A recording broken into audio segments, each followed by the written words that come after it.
Hello, hello, hello, beautiful people. Welcome back to another episode of the USL Show.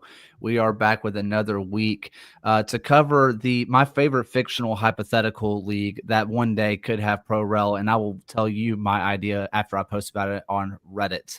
John, how are you? Doing well. I'm kind of mad that the USL owners didn't add me to their Signal chat talking about pro rel last week, but yeah, you miss out sometimes. Alex, man, hey, welcome back. How are you? I'm doing awesome. Love the pro rel, and I love the 100% compliance from USL League One.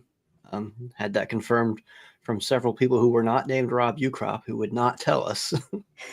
Of course. Which now everybody's favorite season, which is who were the championship clubs that didn't talk about it. You'll hear it first on this episode. Listen to the very end. We won't get there. Hey, before we get too far in, if you are not subscribed to our YouTube channel, hey, check it out. Please do subscribe. We are getting really close to 1,000 subscribers, which is super cool. So please go check that out. And if you want to support us as we get ready to go to Portland, Maine at the end of July, you could be just like Ryan Smelter, Matt Cat Peel, Timothy Meadows, Andrew Towsley, All the Hedgehog, Kunal Patel, MOS, NF Resh 30, Tim Knox, Rion Lacara, Stephen Howard, Jeremy Churchman, Alberto Aguilar, Noah Telford, Michael Fuchs, Joshua Duder, John Fuller, Christopher Cohn, Frank Anthony, John Hunt, and Frank Anthony, and support us on our Patreon. So go ahead and check that out. Help us get up to Portland. Let's have a great time up there, as the atmosphere in the U.S. Open Cup looked awesome, by the way. We're going to get to Oakland in a minute, by the way, but we didn't really talk about the U.S. Open Cup because we were kind of in the middle of it as it was happening last week. We didn't really talk about the Wednesday matches. It was fun. There were a lot of great matchups, a lot of great crowds on hand. It's amazing what happens when you put the lower seeded side at home and how much they'll fill those crowds out. And honestly, just a lot of fun stuff that we saw. Alex, we're not going to talk about the game. You and I have just mutually agreed to not talk about our clubs playing soccer in the U.S. I don't Cup. care. It is what it is. An embarrassment. Dream might as well be a USL team if you look at that roster. Yeah, 100%.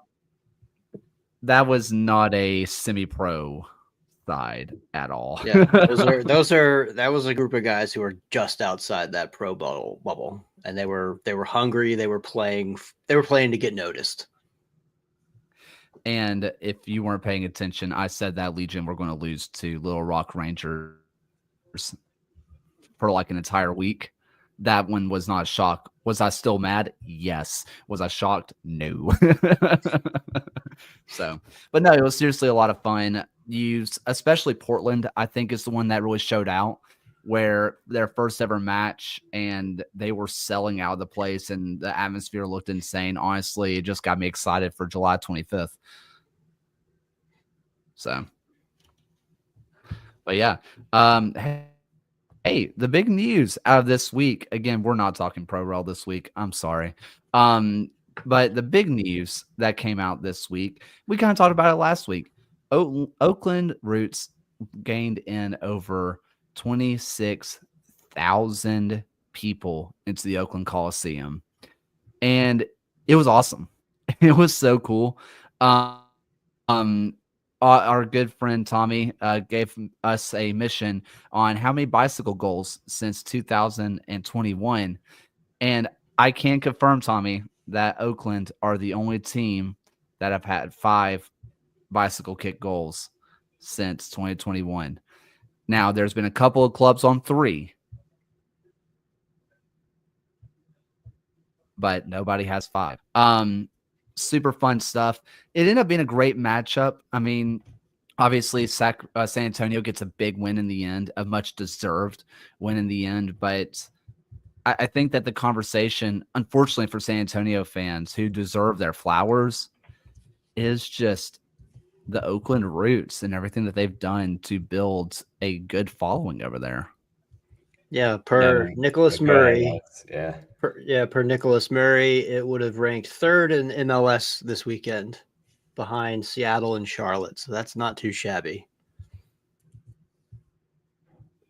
Yeah, and I mean, the way that crowd looked on TV, there's that clip of them doing the wave. Like, that's magical. Too Short at halftime, getting the crowd fired up. Everything about this was a testament to the community building we've seen in Oakland over the years. They've leaned in from day one into a brand that screams East Bay, an identity that is Oakland and never leaving Oakland. And I think that's a big deal given the context of the A's and the Coliseum itself, but what we've seen with the Warriors. Tommy, everybody there constantly has built this really familial sense around the Roots. Even though this has been a team that hasn't won a whole lot, if we're being dead honest, they've signed and retained players with big personalities that understand the community buy-in. As a club, the marketing has been top-notch. It's somewhere that feels magnetic. You want to be there. And I think this was a testament to the fact that Oakland has done everything right to get to this point. Yeah, I had non-USL fans texting me if I saw the news. It got out there beyond the USL sickos. It made people noticed.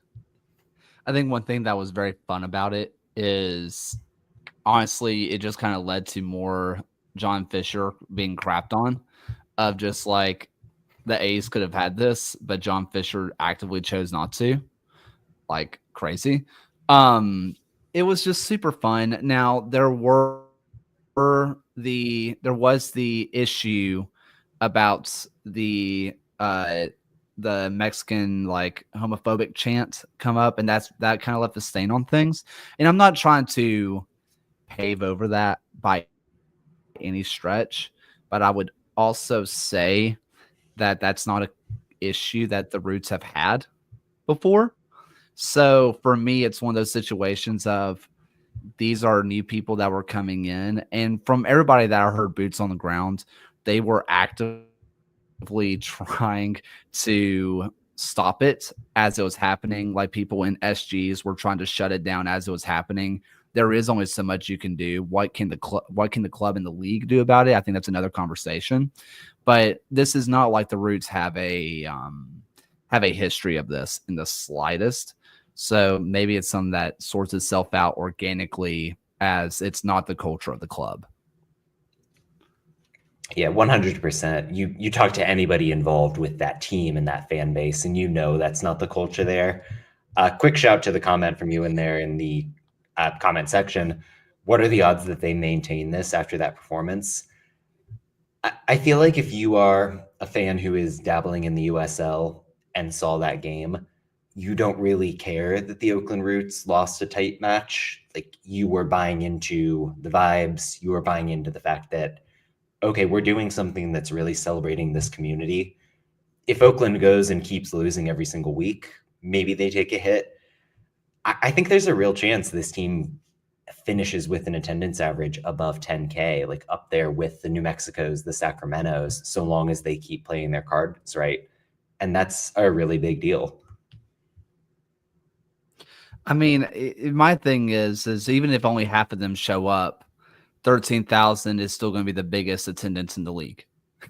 Mm-hmm. Like it's just one of those situations that even if half of them don't come back, they're still out doing what they were at Hayward. Obviously they had limitations at Hayward. I'm not trying to say anything about that, but it's just one of those things that it's I think that the Roots have done such a good job of community building that they can sustain enough that maybe if they keep losing, and we can talk about this match in particular, where, hey, how bad does Oakland want Johnny Rodriguez right now? They don't. My thing with Oakland right now, this is a big testament to San Antonio. They look awesome. Like, I'm loving what San Antonio's doing. I think you're going to have an easier time talking about what San Antonio does bad than what they do good, because there's so much good for me in San Antonio.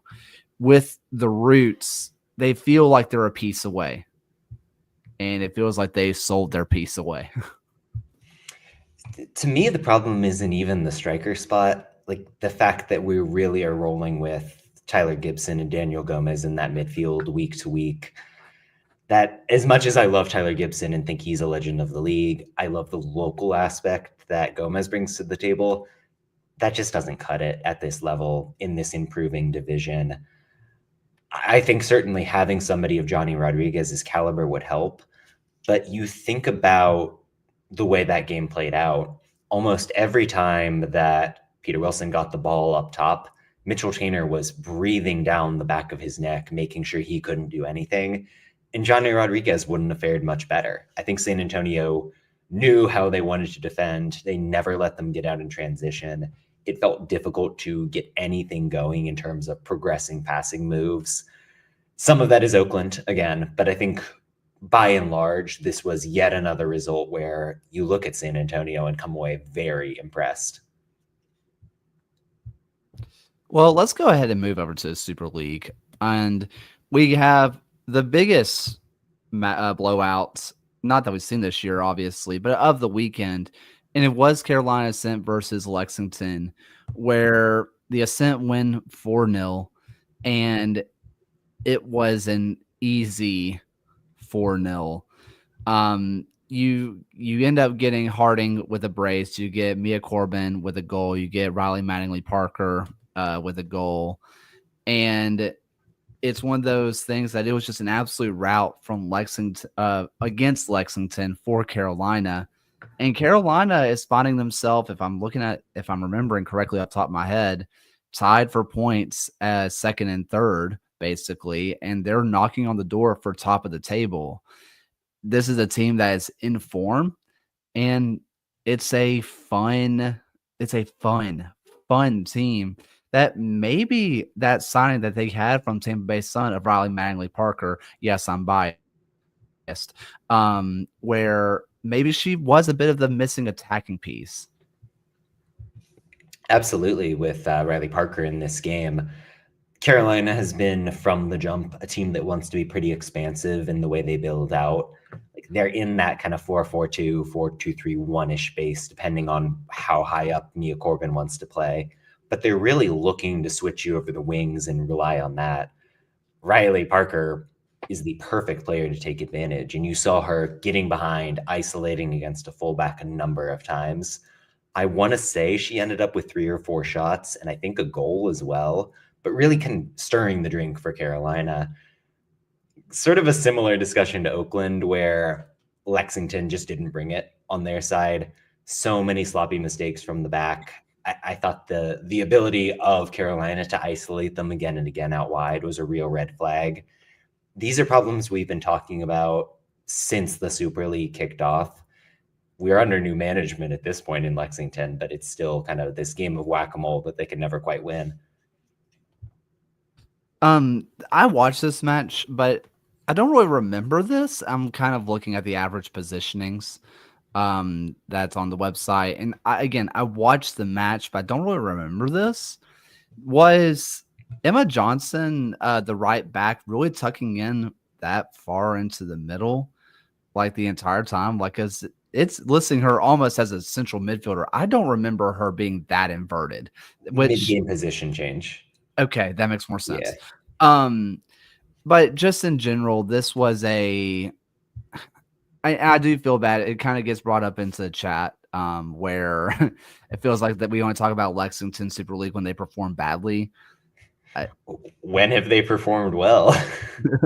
I do hate to say that, but we also talked about them kind of recently in that I feel like they're so close with a lot of things. I believe in the pieces that they have. I believe in the attack. I believe in the defensive pieces. I think Sarah Cox is an awesome goalkeeper. I think they have individual pieces everywhere, but it just does not fit. And I'm not sure if it's because they don't fit in with whatever system now Coach Stocks is trying to do, or if it is just these players just don't mesh, which it very well could be, because when you look at the individual talent on the field, it feels like it should work. A lot of talented players. You obviously, I think Stockley is a pretty good manager as well. But there's the DNA of a team that doesn't quite know what they want to be. They're making sloppy mistakes quite often. And even while I trust Sarah Cox as a shot stopper, her with the ball at her feet was a real fiasco against the Ascent. It's a lot of simple things where Lexington is losing the mental game. They're defeating themselves in a way, which can almost be like the hacky fallback where that's what you say about a bad team. But it really is true when you watch Lexington play. Like, it's the simple stuff that's getting them. Also, I'm just going to throw it out there. If you're going to wear, this is my boomer take. This is my boomer take. Numbers should mean something. Your center back wearing the 7 is criminal, and you deserve to lose 4-0 because of that. Okay, Portland, Sean Vinberg, breaking out the 7 kit at center back. What are we doing there? I hate it. I hate it. Morally, we at the USL Show morally opposed to this. By the way, can somebody in Lexington explain why Maddie Parsons is not starting? Because I was also curious about that. If for our Lexington people in the chat, please let me know. All right. We're going to hit a little bit of Super League stuff at the very end in our open floor discussions, but that's kind of all we had for this part. So let's go ahead and go to League One. Richmond Kickers are one of the most expansive teams in USL League One, but they're underpinned by their pivot duo of Dakota Barnathan and Neil Sweifert. You see those two highlighted here, underpinning what's a very wide system. There are multiple layers, whether it's Darwin Espinal on the left, Matty Bolduc on the right, or the ability of players like fullback Simon Fitch to advance. Because of that wide effort and the combination play up the middle, you notice how much space that pivot duo has to work together, to get touches in open areas up the middle, where they can then swing play from side to side, leveraging that width. Here it's Barnathan hitting the switch, finding Matty Bolduc on the right wing, where because of that combination play with Simon Fitch on the underlap, he's able to get end line and create a chance. This is very fundamental soccer, and it's classic Richmond. Where, John, you lay it out perfectly here. We have talked about for weeks now that despite not getting results, we really believe in what Richmond is doing on the field. We thought that tactically it was working really, really well. With just defensive miscues, things just didn't really go well for them. Obviously, the opening match was awesome, but then it looked like they kind of sputtered for a second.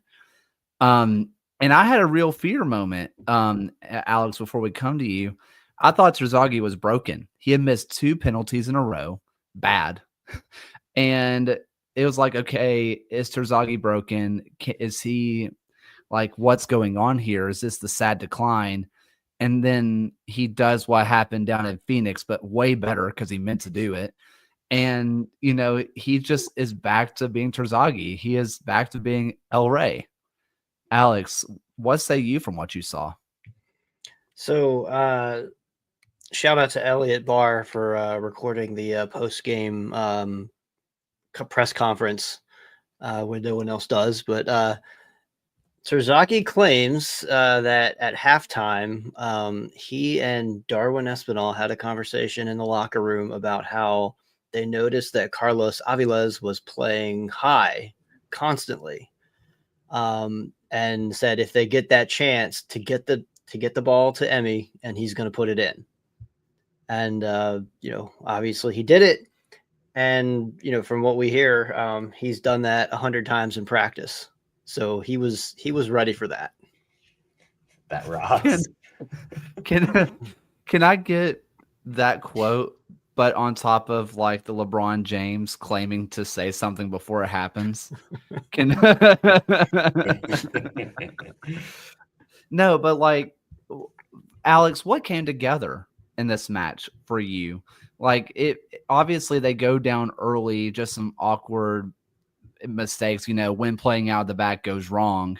But then it looked like they really kicked into the gear in the second half. What was it that you saw that kind of clicked? Yeah, I think they had a come to Jesus moment in the locker room at halftime, acknowledging some of those mistakes and miscues from the first half. And then they came out and dominated the second half, and then held on to that lead by just shutting down Avialta's chances. Got helped by a red card. But yeah, I think they had a fire lit under them after Wednesday and after that that first half that they just they came out and got it together. John, what did you see for you here? Because Avialta, again, I just talked about it. The first half looked good. Obviously, Richmond scored a corner right before half, which camera people at Richmond, and this is everybody, stop zooming in on the corner taker. Let me see the action in the middle, because I wanted that set piece goal to be the set piece video this week, and they just zoomed in on the corner taker. We don't need to see them. Just let me see the And it was action. a pretty one too. I wish I could see it. But it felt like Avialta really had a stranglehold in the first half for me. I say that's a little strong, but second half, it felt like they just lost it all. What happened to Avialta? Well, early on in this game, it was a real contrast against the opener against Tormenta for Alta, where there was very much a single pivot. We're pressing with 4 or 5 players upfield. They wanted to do more of a Villalobos Alasan double pivot to just give them some solidity up the middle. And you saw the difference almost immediately. But Richmond, to their credit, was willing to adjust and kind of adapt their style. They only held, I think, 39% of possession in this game, which is a very unkickers-like number. Whenever Seufert, whenever Barnathan were getting the touches, they were very much trying to look upfield and find those progressive options. That was clearly something that Aaron Sawatsky identified, that we think we can beat Alta over the top. We think if we can switch play, that's going to create danger and unsettle that shape. Clearly, it worked out in the tactic show bit that I highlighted. I think overall, Richmond was very opportunistic, whether it's the corner, whether it's the Terzaghi goal. And Alta just doesn't have that comeback gear yet. You saw them get frustrated. Obviously, there was the red card later in the match. Things to work on from that side, but a real testament to, I at least was underrating how good and how versatile this Richmond side can be. Yeah, when you speak of possession as well, the same thing happened against Tormenta. They did not have the possession in that match, had the possession against Charlotte and got burned on a transition. So, I think, letting the other team control that pace seems to help. Any final thoughts on this match before we go over to another League One match? Nope. Okay. All right. Let's go ahead and go back out west, where we're going to go to One Spokane Stadium, where FC Naples continues their wonderful run to begin this season, and they win 1-0. Where just to kind of shout them out, our friends at Walk-In 90, I feel like put a pretty good piece of content out, just a little short form, talking about preseason expectations to reality. So not going to spoil what they say, because you really should just go listen to it for yourself. But check out Walk-In 90. But really, what I'm seeing here is that you're seeing Jake Dingler, you're seeing Breck Evans, and you're seeing now it's I always mess up his name, Torres in the base of that midfield, and you have Lalo Delgado, and that is a wonderful spine that teams just don't seem to be able to break down yet. And with Chris Heckenberg, who comes off the bench, like the amount of depth that they suddenly have is shocking to me. I did not expect it. Kind of came out of nowhere, but I admire the depth, and I admire Matt Poland's ability to manage that. He's in the running for new coach of the year, if that's a thing. There's a lot to like about Naples. Like Carson Henderlong's golden boot potential is a cool story, that's starting to bud. The midfield is an absolute menace. John and I both wrote about that this week. I'll let John get into some more of the technical details on it, but like watching Kevin O'Connor and Luke Papra like just steal the ball and result in that Henderlong goal, just outrageous. And then of course, yeah, like you said, the defense and goaltending, like this is a well-built squad. Yeah, and I think matchup-wise in this game, a real focus on trying to shut down what Spokane does best, which is moving up the middle, getting their central midfield involved. You saw O'Connor and Luca Pirpa like man marking the Spokane pivot, really preventing them from doing what they do and forcing the velocity to work wide. And you're right, Alex, to shout out that goal. That's a move where they start long from the back. As soon as Spokane gets their first touch, it's Henderlong coming in from the backside. It's O'Connor stepping up from the left-sided number 8 spot, and they are absolutely not going to let Spokane clear the zone. The pressure keeps coming. They're forcing the ball until they get the turnover, and Spokane is on the back foot. It's very hard when you're Naples, you've counterpressed, you're pushing runners forward. Spokane didn't have the structure, and that's how Henderlong gets the goal. But this was a match in general where it was 90 minutes of great communication, great team defending from Naples, something you would never expect to see from almost any other expansion team. That's what makes it all the more impressive for me. And against a velocity team that I think we all consider to be very talented. Right. And I think that the velocity is going to, they're going to get it together. I think right now they're still kind of suffering from some preseason fitness issues, but they'll get it together. It's a long season, and I'm not going to write them off after that. They'll the pieces there are, they go deep, and once that, if they start clicking, it's going to be over for a lot of the teams in the league. I mean, when you talk about the pieces that they have, I mean, you look at the bench and who they brought on: Siobhan John Brown, Nico Brett, Neil Vinyals, Lucky Apara, someone who feels like he's been around forever. Like, those are big time names for this team that were coming in off the bench. Do you two think that this is, once those players, specifically Vinyals and John Brown and Brett, once they get onto the pitch and playing together, that Spokane will be okay? Or does it feel like there might be some deeper rooted issues? I think they'll be okay for now. That's my take. The talent there is too much. Lee Wiedman is somebody who understands when he needs to switch things up. And I think that's why Spokane finished so strongly last season. You put those elements together, and tough losses, let's face it, against a Naples team that looks like they'll be in the playoff mix, and a one knock side that is racking up wins and letting Mark Doyle do his thing.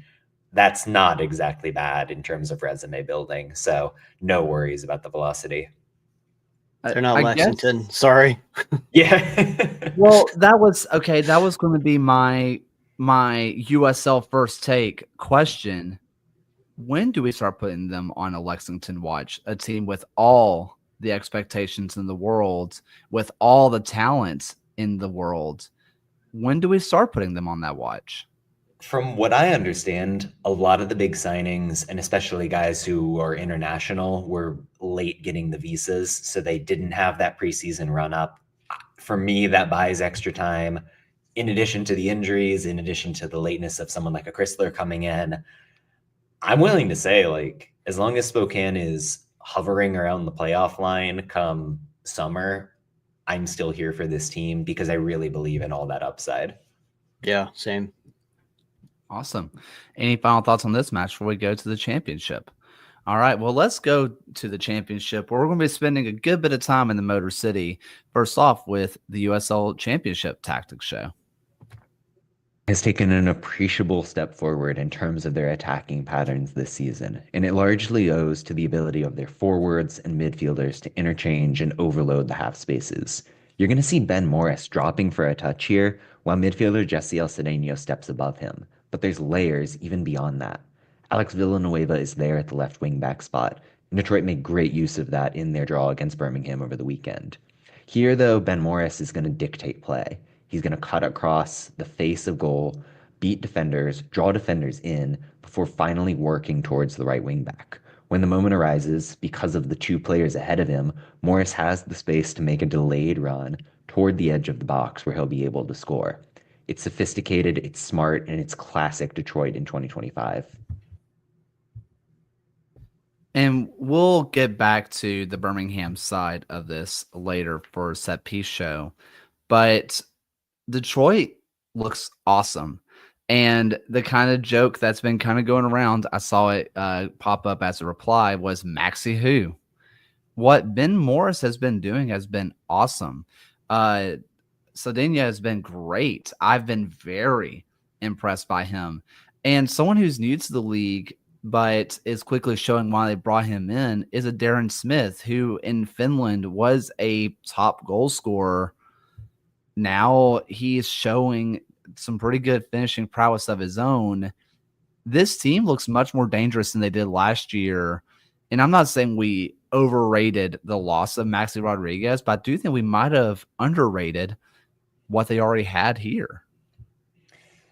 I think we always saw these flashes from Ben Morris. This was a striker that was willing to drop in and get touches, very unselfish in terms of his movement from side to side, like dragging defenders out so somebody could fill in space behind him.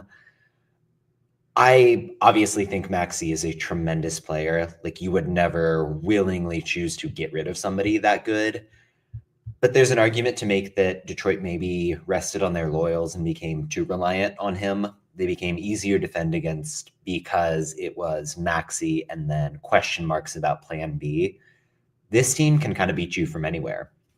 You think about what we saw against Birmingham, that ability to break lines, to find players in those half space pockets. We also saw that against Miami, but the Colorado Springs game was a lot more direct, hitting the wingbacks over the top, showing variety that wasn't always there in 2024. Pair that with the elite defense, adding another awesome goalkeeper today. Really impressive stuff. Yeah, I think one thing that I have really enjoyed seeing is we've known them as this great defensive team. And the first few years, and they showed Nate Steinwasser on the sidelines behind the goal, which was always just really fun to see. Honestly, made me a little sad. It kind of made me, it's like, man, this really is done. It kind of sunk in for me weirdly then. But before it was our defense is awesome and Nate Steinwasser is back there somewhere. Like, he'll save us. They're not doing that this year. They are really taking it to teams. They're going to die on the sword. And so far, they haven't been doing a whole lot of dying. Like, they are really going for it. They're not just sitting back. Alex Villanueva got brought up in chat. He's someone who always impressed me in Orange County if he knew where he was playing that day. He was just kind of Orange County's just go play somewhere. We don't really care. Like Ben Zobrist-esque, where it's like, you'll play, figure it out, kid. He's been awesome over on that left wing back role for them. I really love what Detroit City is doing early on this year. So within the context of that tactic show, I kind of highlighted that moment where Ben Morris had a choice to make. He could have turned, he could have kind of doubled up with Villanueva and gone at the Legion left back. Last week in the Legion game against Lou City, there were a handful of moments where Manny Perez and Adrian Perez were able to double up on Ramiz Hamuda at left back. Are you seeing that as something that's an issue for this team? Like, I think there's a lot of things you could focus on, frankly, with the Legion right now, but like, does that worry you that we're kind of seeing that as a pattern? I'm going to say no. And I think it's because Ramiz, while he is a good left back, A, he's 16. B, he's more center back than anything, and he's having to play that out of necessity because Fanuel Kavita is out with injury. I think that's more the issue here. I think you're looking at really a second choice left back, and I think that's really what's going on here. I think it's not as big of a deal as it may seem. However, I do think when you're looking at this team defensively, that is where the weakness is, but it's not my primary worry. Gotcha. When Fanwell gets back into the team and like Turnbull's back into the team and they're still picking out that left back, then I'm worried. But right now, no. Okay. Speaking of Birmingham, let's go ahead and get to the set piece show for this week. Welcome to this episode of KO's Corner Kick Market, where we're talking about Birmingham Legion's 3 set-piece goals in just as many matches, where it's all about the in-swing cross, some off-the-ball movement, and just a siege mentality. Here you're going to see the off-the-ball movement, where one player runs in front of the ball, and it takes the player out of the wall, and it makes it a little bit easier to get this low-driven cross in, where it's easily headed into the back of the goal. Now, it worked perfectly against Detroit, where off the ball movement, they run down the line, brings a defender out of the wall, because if not, it's an easy cross into the box. The siege mentality is they are sending a ton of players forward. You can see Legion are sending almost everybody except for 3 players into the box, into this back post, where unfortunately Stephen Carroll does head this in for an own goal. But if you look behind him, there are 3 players behind him, 3 Legion players, to head it in for him if he doesn't get a touch. Unfortunately, it does deflect into the back of the net, but this is why Legion are so dangerous on the set piece.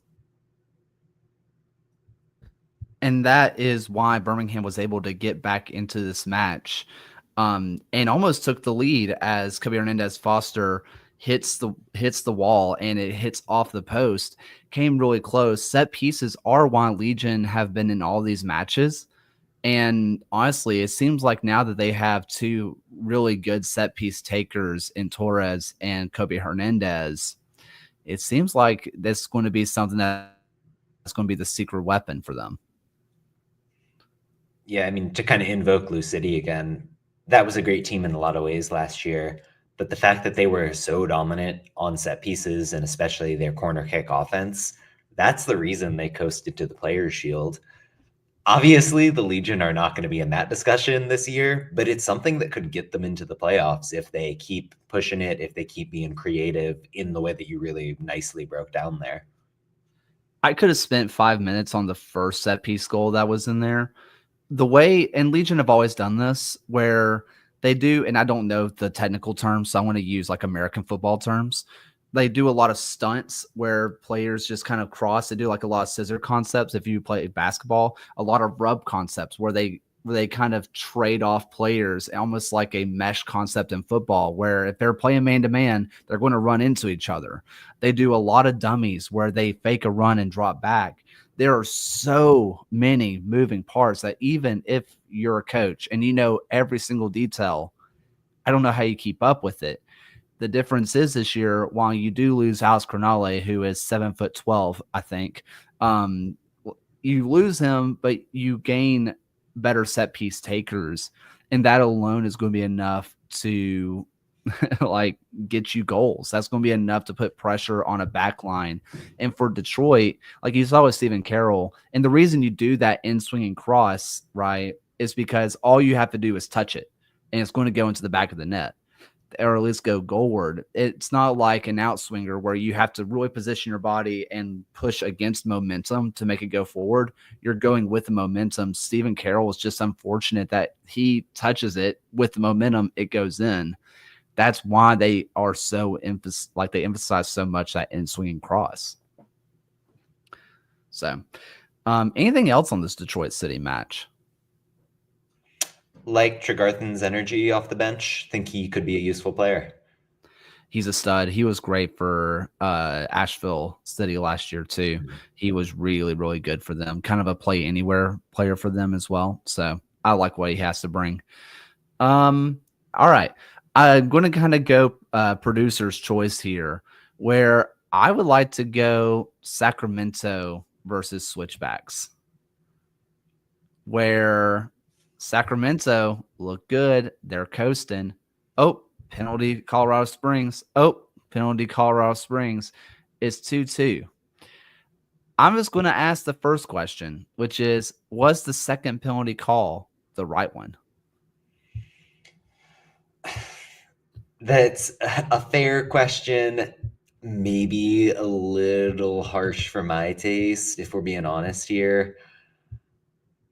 But it's the result, this is always my focus with this sort of thing. Like, this is the result of a process where Colorado Springs up the ante. They got Fjellberg onto the wing. They got Fontana into the central midfield. And Sacramento, dare I say it, kind of like rested on their laurels. They were willing to sit in deep block. They invited that pressure. When you're putting yourself in the position to give up 2 penalties, some of the blame has to kind of fall onto you in that situation for my taste. And credit to Quincy Huerman, who did what he needed to do to draw that. I had questions, frankly, on some of the positioning on the other calls, so say what you will about the referees, but yeah, I don't know, man. Sacramento should have been more positive, and I think they're going to learn some lessons from this game. I think one question I'm going to have for you, John, we're seeing the reemergence, I say reemergence, like he ever fell off, Jack Gurr, where he gets his goal. And it seems like this year, Neil Collins is really emphasizing getting him into the box. Meanwhile, before with Briggs, it was death by 10 million crosses. Like Gurr would get into the box. He would kind of do that just inverted run in and take a shot himself and do that kind of stuff. But Jack Gurr now is really seeing himself be ever present at that back stick to be an option. Is that just a Briggs versus Collins thing, or is this something I'm just kind of making up? No, I mean, it was very much a Briggs thing in 2023 when that team was at their best. And then you lose some of the midfield pieces, you lack the defensive solidity. I think Briggs very intentionally had him sit back a little bit deeper throughout last season.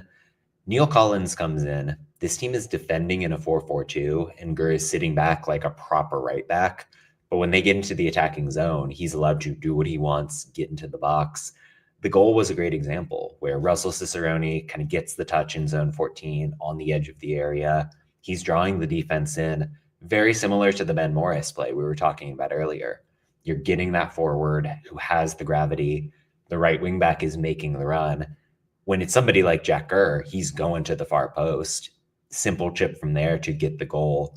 And it's the brilliance of Jack Gurr, really, where that's a player who I gave my MVP vote in 2023, someone I think is the best at his position in this league. You see why there.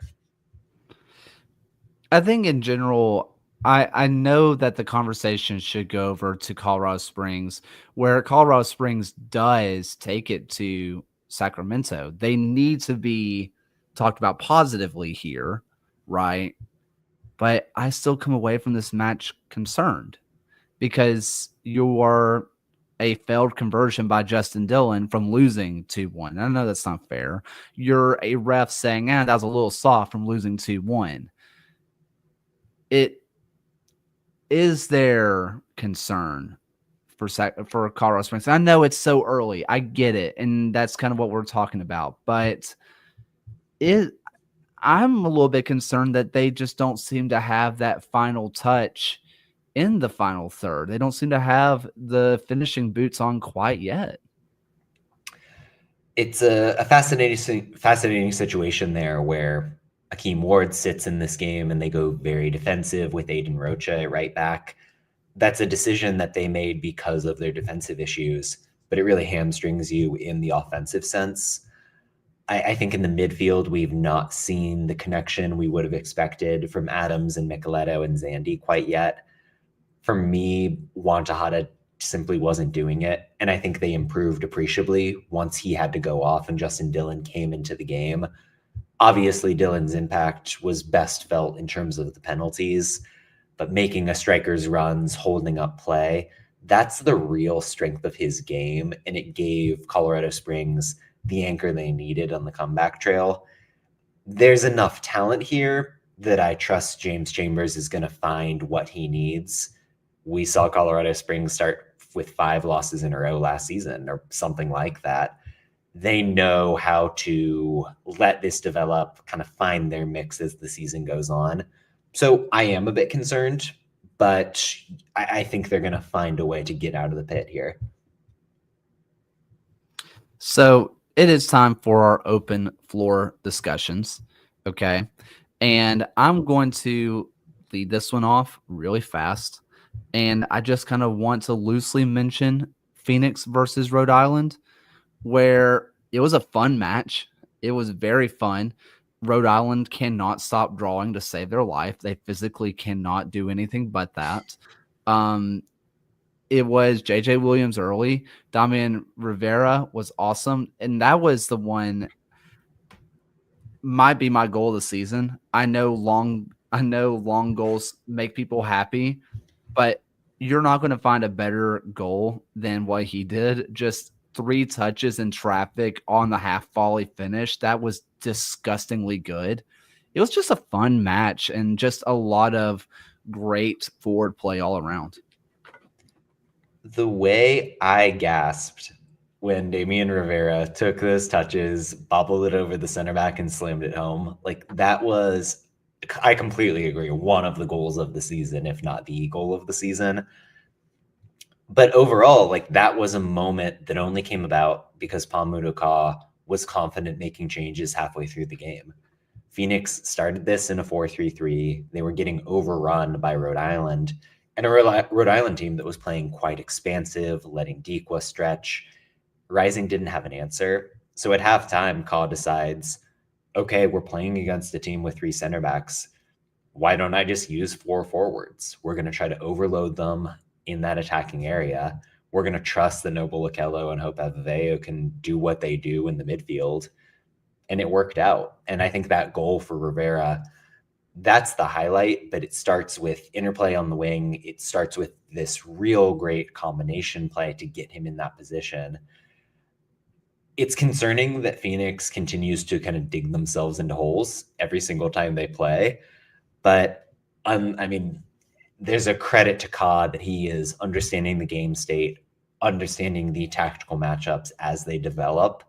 That's going to pay off for Phoenix when it matters down the stretch. Also, I kind of, if you go back and watch the JJ Williams goal, if people forget, he played in Phoenix for like 3 days. Like he was not there for any kind of time. He immediately goes up to the Bandidos and just like kind of stares them down. There's fans that are just like this, like expecting him not to celebrate despite he was only there for like 3 months. And it was just really funny to me. Just the whole interaction was just very comical. Love that. Alex, do you have any discussions? Yeah, I'd like to get y'all's opinion on is Monterey Bay for real? No. Whoa. Ooh, Coming that was hot with quick. that one, man. That's the one match that I did watch this weekend in the championship. It's since there's no League One after dark, I had to pick something, and I'm a big fan of Mael Malongo and Ethan Bryant from their days in USL 1. So I watched that one, and they looked really good against Orange County. You were probably hoping for some McKinnon minutes off the bench, but yeah, alas, until extra time. 90th, yeah. Yeah. I know that comes off as super harsh. I think that this team is going to be more competitive than we thought they were. I think that these players are better than we thought they were, but more competitive does not make them competitive over a full season, for my taste. I do think that they have quality players. Obviously, Malongo is a player we talked about a lot last week, where we talked about how he was just proof that more teams need to go to League One and find the players that may not be superstars, but they're really freaking good. Nico Gordon is someone who I still think is going to be like my young player of the year. He's someone I kind of circled early, and I have not wavered from that. He looks awesome. You know, you see a Paul, Gendiri? Is that it? He's Elijah Paul is his name. It's one of those things where it shows up wrong in the stats pages. Yeah. It makes me feel better. He's great. He's very lively. He's awesome.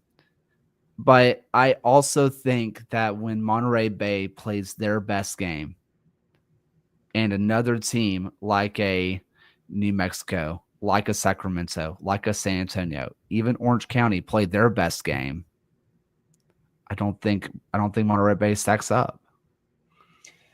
To me, this was the game where a Monterey Bay team that, let's face it, I was extremely mean to all off season long. They kind of showed me what the vision was. Orange County at their best is a team that can drive through the midfield, get Kyle Scott and Chris Heggard on the ball wherever they want it. Then you're bringing in that second layer from the wings. Monterey brought enough energy through the central midfield that was never a factor. And I thought the one-on-one defending out wide limited what they did with Gui Marias and Ryan Dogman out on the left, especially. Miles Lyons, who's somebody who could hardly get minutes in El Paso, is looking like a shutdown right back because Jordan Stewart trusts him and Jordan Stewart saw something there. He's also got Nico Gordon on his backside, which is a real confidence boost. The standout moments are obviously those quick twitch attacking moves, whether you're finding Malongo with a through ball. That long ball goal to Elijah Paul as well was a standout break. But there's so much more systematically where Stewart has them organized. He's trusting the talent. It's a lot of guys that came from weird places, if we're being honest. Like the Faroese League, many players from Scandinavia, a lot of okay, but not necessarily elite MLS Next Pro pieces. Clearly, they understood the profile of player they wanted, how that fit into the Stewart system, and it's coming together fantastically. So are they a title contender? Pump the brakes on that one. Are they a team that I feel pretty confident is going to be in the playoff field? I say so. So I want to ask you a question, Alex. And that was about Texoma and One Knox, where One Knox, again, you can tell that they are the team that's played with each other before. You can tell that they are the team that has been in this league before. But I thought that Texoma showed flashes of what they could be. And in your first ever matches, 3,200-ish people, it's a good showing from them to start off their campaign. But you're going to be looking at Texoma. You're going to be looking at AV Alta. You're going to be looking at Hearts of Pine. You're going to be looking at Naples. Am I forgetting another expansion team off the top of my head? Yes. I think that's other. Oh, Westchester. You're going to be comparing it. You're going to be comparing those teams against each other all day long. And when you look at what Texoma did off the pitch to bring talent on the pitch, it feels like what happened on the pitch is pretty reflective in what happened off of it, where it felt like they were just a little bit slow. It felt like things just were not clicking together.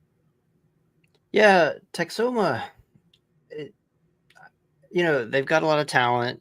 I do kind of feel like Adrian Forbes possibly is underestimating League One a little bit with his, with his recruitment. I don't know. I've got them in my wait and see bucket. I'm not ready to write them off because there is such there are some talented players on that team who have found success before in the league, but it's a big wait and see for me. Plus having to play Knoxville, that's a tough opener. Knoxville's, like you said, is a team that's been in the league before. They've played together before. They brought in Mark Doyle, and he seems to be clicking. And that's a tough opener for Texoma. Yeah. One Knox is impressing me, like super impressing me right now. And, say what you want about who it is against, because I'm not incredibly impressed with Spokane right now. Obviously we just talked about Texoma, but defensively they're showing a little bit more going forward than I thought they would. I think that this is a team that Eamon Zayed preseason said, watch them. They're a lot better than we're giving them credit for. Turns out that guy's pretty smart. Maybe should have a coaching job somewhere. Yeah. Yeah, on One Knox, you're right to mention the offensive shift. This is a team that kind of under multiple coaches last season was committed to the back three, committed to that defensive identity. they're going for it in the 4-2-3-1 this season. I love the way that they're using Doyle and the inverted wingers in general. I think the relationship between him and Kempis Tequila is going to be maybe the pair of players in the in USL League One that has the most goal contributions between them. They feel like they're going to drive this team no matter what. But it hasn't come at the expense of the defensive quality. Fernandez and Skelton are still solid. I love Sivert Hogli in that number 6 spot. Somebody who played center back at the championship level was converted last season, but in the back of his mind, he knows where he needs to be at any given moment. It just feels like the balance is right there in a way that it isn't for a team like Texoma, who has a thin midfield, has a young forward line, still needs to figure things out. Yeah, and they haven't made any announcements, but it seems like Sean Lewis is injured, and they've got Johan Gariby in backup, and that guy can play number 1 anywhere. He's a beast. Yeah. I'm gonna have one last one that I'm just gonna kind of call out, and it is Derby del Camino Real, where El Paso played for a 0-0 the entire time, and hey,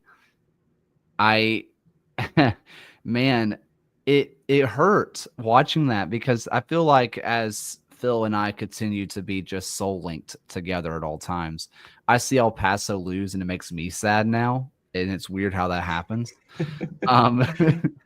But El Paso held on for a long time. Did they really look like they were ever going to do anything? They took some shots. Were they speculative efforts? Almost all of them, yes. Did they really do anything going forward?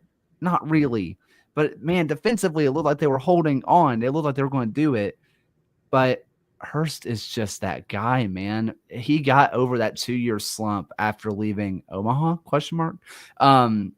Where he left them, and it was like, man, what are they going to do? He hasn't been good. These last 2 years for Hurst have been awesome, and just seeing him celebrate with the New Mexico faithful was just a fun sight to see. So I was taking some heat across social media because I was kind of out on this New Mexico performance, and I feel the need to just talk about where this team is at under Dennis Sanchez, because Sanchez brings some baggage with him. I loved everything he did in Las Vegas, but down the stretch, his Lights team, which was high possession, running a very similar shape, with a roster that if you're squinting isn't all that different. And everybody just decided we're going to park the bus against them. And Las Vegas didn't really have an answer. In this game, the moment El Paso decides, okay, maybe we're going to try to get out of our block a little bit, that's when New Mexico is finally able to break through. A team that is a little bit more disciplined, isn't missing someone like a Noah Dolenmeyer. You wonder if that same thing will play out. I'm looking for, as we're seeing in the comments, a little bit more ball tempo from New Mexico for sure. Somebody who can be incisive from the deeper areas, which Usman Jamang is not. Zico Bailey isn't really either. Obviously, I love the talent here. I think this team is going to be in the mix for home field advantage. But when push comes to shove, there's a blueprint for how to stop Sanchez and stop New Mexico that I don't know we've overcome yet. And it's early, but that's a question mark for me. The Jabong news of him getting signed, by the way, broke 2-3 weeks ago, but was made official a week ago ish. And he is one of the best number 6s that were apparently available, where if you're going to replace Ahusu, Jabong feels like the guy to do it. But you mentioned it, they kind of had to go forward a little bit. They had to add a little bit more attacking flair. If the idea is we're just going to park the bus against New Mexico, does Jabong even start? I'm kind of wondering if Sanchez doesn't try to use him in more of the, I'm failing to remember, the all-league midfielder who was on loan in Las Vegas last season.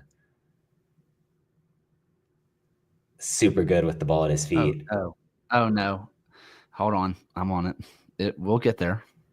But I I'm can do it. wondering if Jabong doesn't slide forward, they try to burden him with a little bit more of the dribbling responsibility, get him in as a carrier. And then who is the Valentin Noel in this setup? Can it be Gideon Zelalem, given his youth experience, given that track record? Maybe. I'm wondering if Akale or Marlon Vargas can't do the same thing in a little bit more of a shifted role. I feel like I'm saying it with almost every team, but there's a lot of talent here, and it's just a matter of figuring out how you get it to come together in practice. Well, now I don't know who you're talking about. I can't remember who it is. I know. I feel like the biggest dunce of all time. It's Wasn't Ngondo, was it? No. yeah, JC Ngando. There we go. Oh, okay, Yeah. okay. Because He was on loan? he was a beautiful, yes, he was from I didn't- Montreal, question mark. But I he did not know combined that. I thought skill he set was. yeah. I thought he was just a Las Vegas player. The loan part's what threw me. Okay. Yeah, but it was the beautiful skill set of he can do number 6 things if you need it, but he's the best dribbler in the league. Like he can plow through 3 defenders without breaking a sweat. I don't know if New Mexico has that guy or if Jabong can be that guy, but I think it's an important ingredient in what Sanchez needs to get this team over the hump. Yeah. So, do we have any final kind of open floor USL thoughts? Quick shout to friend of the show, Pedro Dolabella here. North Carolina played what I would consider a pretty poor 60 minutes or so against FC Tulsa. They bring on Dolabella. In the next 25 minutes, they outshoot Tulsa 8-1. Dolabella gets his goal. Meanwhile, I think he has 9 duel attempts while he's on the pitch. We underrate the fact that he can be a really physical player when he wants to be. And I think that presence was paramount to North Carolina going to a tough Tulsa team and getting the win. So shout out to a player I think we were all really excited to see, somebody who's going to be in the starting lineup sooner rather than later. We didn't really talk about this match because it was last week. It was last Wednesday. But Spokane is looking really good right now in the Super League. The Spokane Zephyr is like really starting to heat up. And they are a team that I'm really keeping an eye on because they were really bad.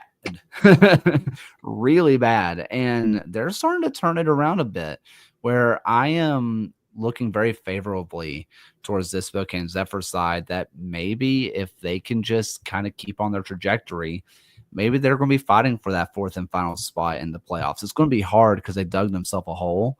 But what they're doing right now is great. Cook is scoring. She is just really doing some great stuff.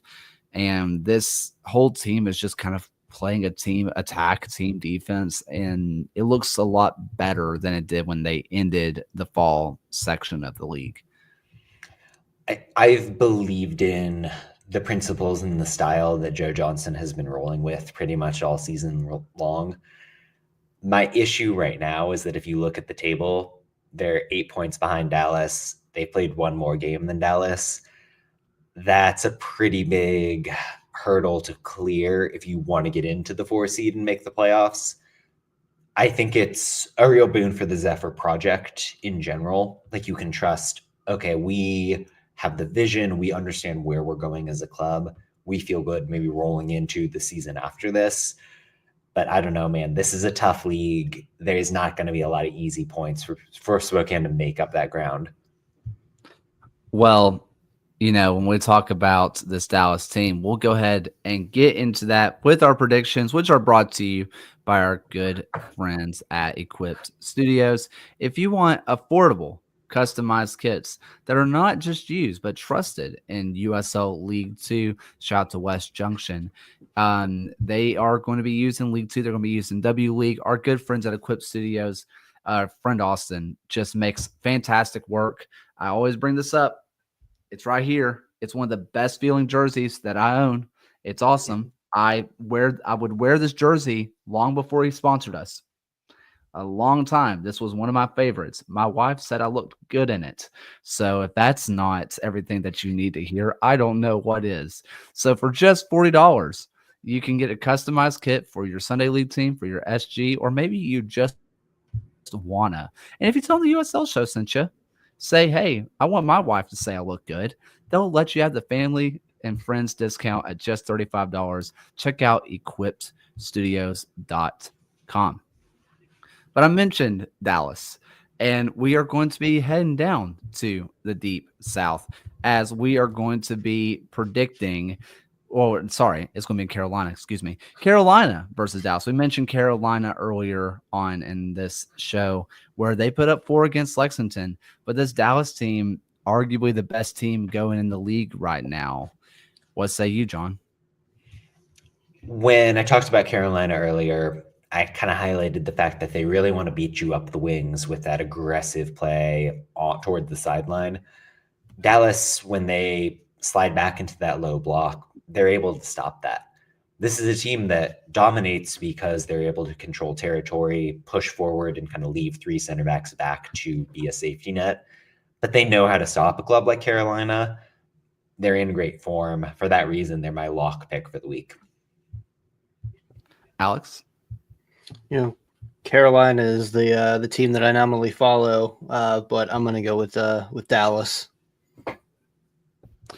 I'm also going to be going Dallas. I believe that they have what it takes to beat Carolina, although I don't think it's going to be easy for Dallas at all. Definitely not one of the easier matches they've played recently, but I am still going Dallas.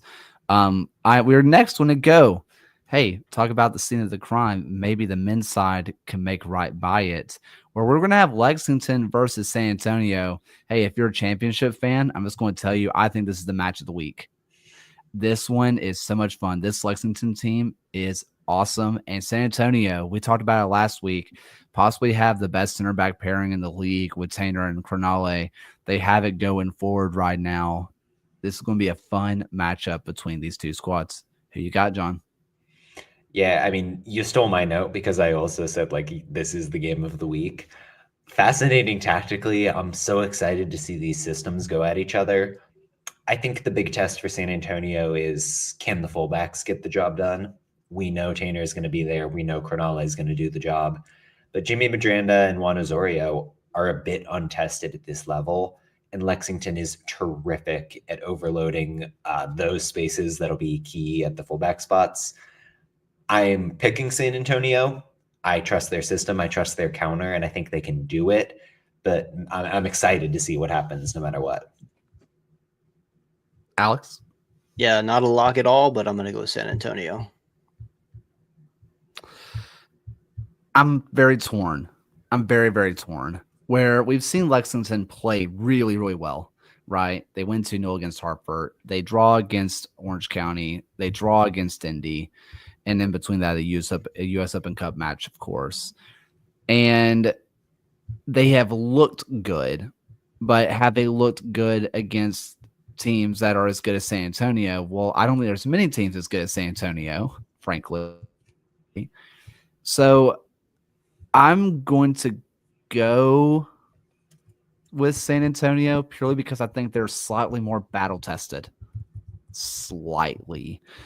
But I don't feel good about that pick. I'm really thinking that Lexington could come out and just absolutely dominate this match, and I would not be shocked.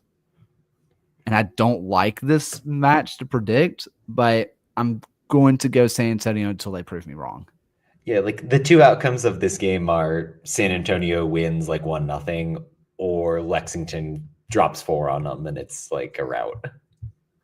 Yeah, I'm predicting the former. I'm expecting the latter, to be honest. Yeah.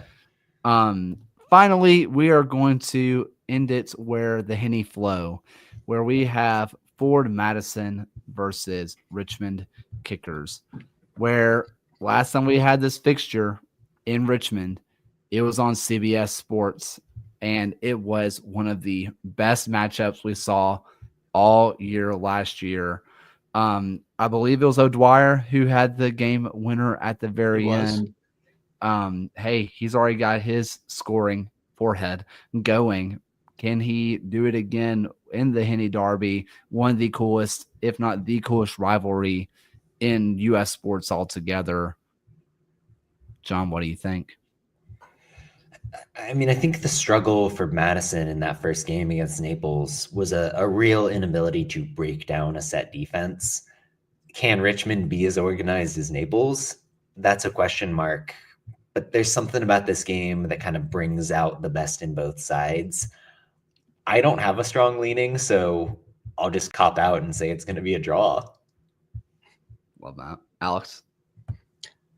I'm gonna go with Richmond's momentum. I think I think it's gonna be a home match for them. They have the momentum after beating AV Alta and recovering from the Open Cup loss.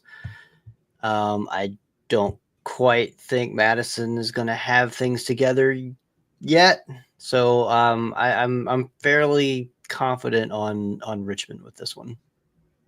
This is the first year in 4 years to not have Stephen Payne on either side of this matchup, which is crazy. But this is a match that you need to watch. If you're a championship fan and you have no idea about the Henny Derby, just watch it. Just watch it. The red curve is going to be insane. I think that what Richmond does offensively going forward can take advantage of Forward Madison decently well. I know Forward Madison loves to play wide. They really rest on their wingbacks, but I wasn't convinced by the wingback play in the first game. I think that maybe Richmond can exploit that by getting wide and getting behind those wingbacks if they push up too far. I think that this is a match that the home team has just such the big advantage. I think it's enough for me to go Richmond, and I think I'm going to lock it. Okay. Old, I like it. So that is that. Look for me in the front. I'll be sitting in the front row. See me on TV. And it's pups at the pitch night, and I'm leaving my pup at home because it's going to be too rowdy. Whoa, hold on. Pups at the pitch night for the Henny Derby? Yes. Yeah, if I had known that, I would have picked Richmond. Last year it was for Central Valley Fuego, and I think the year before that was Northern Colorado. Not really like rivalries. It's the Henny Derby this year is also pups at the pitch night. It's an omen that the opponent is going to fold, actually. It's going to be wild. No. We don't want that. If we have a streaker, but it's just a dog, I am so in.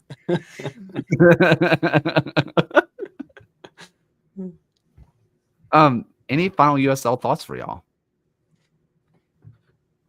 Nah. Yeah, a shout out to Bruno Rendon making the team of the week in USL Championship. Love to see the people we saw first in USL 1 succeed like that.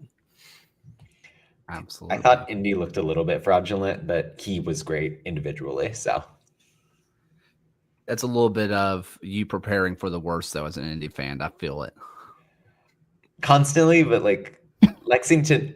Granted, this might just be Lexington good, which I think is a real thing with this team. But yeah, fair enough. Final thoughts for the night, John. Boy, I need to do more prep for this segment, huh? There's a new thing coming to Apple TV, and it's like Seth Rogen, and the whole shtick is that he's running a Hollywood studio. It's getting good reviews. Apparently, there's like a cavalcade of cameos in it, so excited to check that out, I guess. Awesome. Alex? Well, caught up on a few of the Oscar nominees recently. Watched Flow, which was adorable, and Wicked, which was very long, but well done, I think. It's got apparently like a 1.5 year intermission between acts, so we'll get to the next one, I guess, next year. If the actual live Broadway musical is incredible. I usually have massive beef with movie adaptations of musicals. Like, I hated Les Miserables. I thought it was awful. Obviously the same thing for Cats, although I think that okay, here's my issue with Cats. I actually think that they did a lot of it right. I think that because the whole thing with Cats is not supposed to be the music, it's supposed to be how visually stimulating it is, and they killed it. But also, it is cats. Like I just hate a lot of them. West Side Story was just okay. Like I'm a big hater. West Side Story was good. I'll defend that one. Not as good as the musical. Okay, that's fair. But I think Wicked does about as good of a job as you can get to the actual musical. I think that they did a fantastic job. I still like West Side Story though, but it's just not as good. But yeah, I loved Wicked. I thought it was great. I thought they did a wonderful job of bringing the musical to the silver screen. I've not seen the play itself, but I read the plot summary of what's going to be in this second movie. It sounds borderline unhinged, and I'm kind of excited for it. All right. To answer Andy's question in chat, I'm a music major, man. Like, what? And I'm a theater dad, so Yeah. There we go. I have, I guess, kind of two quick final thoughts. First one is the musician side of me. It's always fun being a person who follows a lot of, like, I say follows, but like listens to a lot of classical music, because I got the notification today from Spotify that Beethoven's dropping a new album apparently. So like, shout out Beethoven. Beethoven is eternal. Like I understand it's just a new orchestra recorded a piece, but just seeing the notification Beethoven is dropping a new album, like dang dude, that's crazy. And then the other one, I've already bought my ticket to go to Chattanooga FC versus Chattanooga Red Wolves. Hey, so in Chattanooga, give me my media credential. I would love it, but no matter what, I'm going to be there. Like, if I am not there as a media person, it's going to be bad news for me in Section 109. Like, I'm just going to have the time of my life. But I am so excited. So that's going to be one of the matches of the year, just like straight up. I think that's unreal and so exciting. And Chattanooga, you need to Chattanooga Red Wolves. You need to start promoting it. I don't think they've ever promoted anything ever, but sure. Hey, you're promoting Chattanooga. I'll tell you that. That's true. Yeah. Hey, check out that article. Why don't you? Yeah, wrote an article about Jason yeah. Smith today, or published it today. He was very cool to chat with, along with Scott McKenzie as always. They're very friendly and accessible guys. This, I don't know how many people go to other USL stadiums, but once you buy one ticket, you get every single email and text message from their ticketing office. They're just trying to do their job. I understand, but you get all the media pieces from them. And apparently Chattanooga Red Wolves are announcing their new jersey at Twin Peaks, which is a choice. In the year 2025, what are we doing, people? Twin Peaks, is that the place that is like notorious for serving like those ice cold beer glasses? That's yes, like their thing. Okay, yes. yeah, I think I went there in Montgomery. That in like years ago. Softcore Hooters vibes. Yeah. Nothing says bring the family like Twin Peaks and the Red Wolves. they served me a Guinness in an ice cold pint glass, and it was not my thing. But have you done it with the Red Wolves kit reveal? Come on, you gotta try it. I mean, Fuego did Dave and Buster's, right? Yeah. Fuego did notoriously do Dave and Buster's and have a that Dave and Buster's is I think that's like that's cool. That's more a reasonable thing, because that's like a family friendly place. Like Richmond did Bingo Beer Company, which is like a mini Dave and Buster's. It's a cool. Brewery with an arcade. Like, that's better. Yeah. But like, did anybody ever get their fridge? By the way, did anybody ever get their online? Fridge? I think they did. Yeah. Well, the local people did. If you're the listener and you have that fridge, hit me up. I will pay gross amounts of money to get the Fuego fridge. I remember Leah from El Fuego Pod. She was one of the winners that last year. She's local, so she got hers. Yeah. Bless. Well, anyway, we are descending into just other places at this point. So thank you so much for listening. Thank you so much for following along. We appreciate you so much. And again, go check out Quip Studios. They are just do wonderful stuff. Check out our Patreon, like and subscribe, all the good stuff. Read all the articles, consume all the content, and let's enjoy out. Thank you for watching another episode of the USL Show. The USL Show is now proudly part of the Protagonist podcast family. Please go to protagonistsoccer.com to check out more work. Thanks for stopping by. We'll see everyone again next time.